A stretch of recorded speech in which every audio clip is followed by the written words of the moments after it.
So anabolism versus catabolism. What is the difference? And what we are generally talking about? We are talking about metabolism. And we are talking about some processes that are important for how our body functions.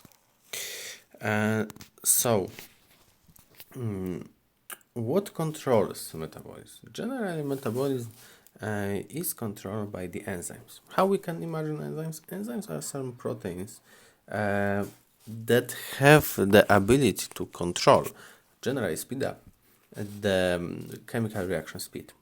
So when we have some substrates, yes, those substrates are able to chemically connect and react.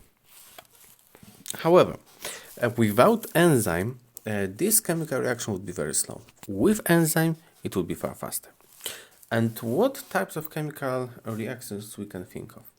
In some cases, this chemical reaction may be connecting two molecules or more molecules in order to create bigger molecules. So to create something. Obviously, in order to do it, we need to use some energy. Yes, we are producing some more complicated things. We are building, and in order to build, we generally need to use some energy. But the other thing that can be done is to break out.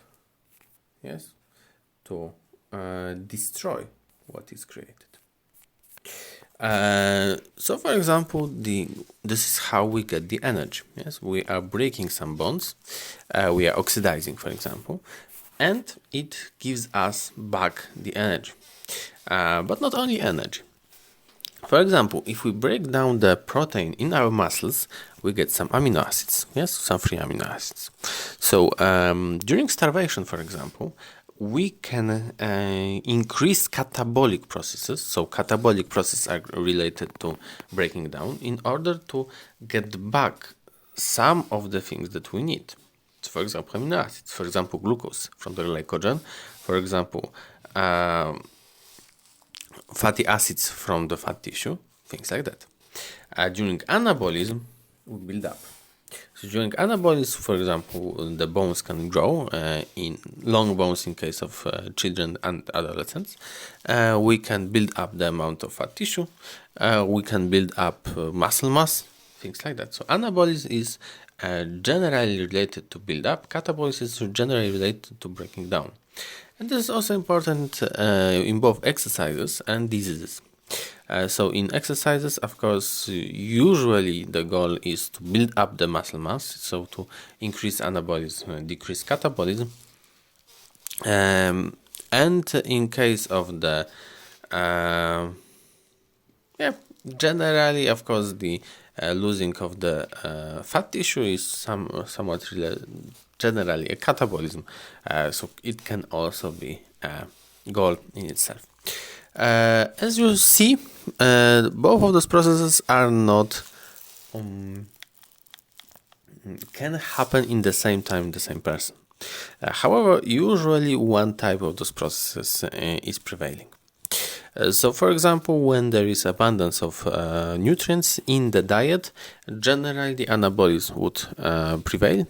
In case of the lack of the nutrients in the diet, generally the catabolism would prevail. Although it would never be clear-cut. So why do we need this metabolism? As we already started to say, why we need catabolism, why we need anabolism? Generally, in order to live. Living is just from the cellular perspective, is just a process of a lot of chemical reactions. Chemical reactions that sometimes produce, sometimes absorb the energy.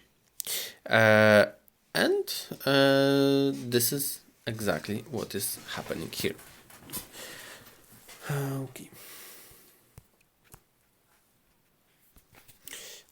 So metabolism, as you can see here, just means change. Okay, so about introduction, I think it's enough.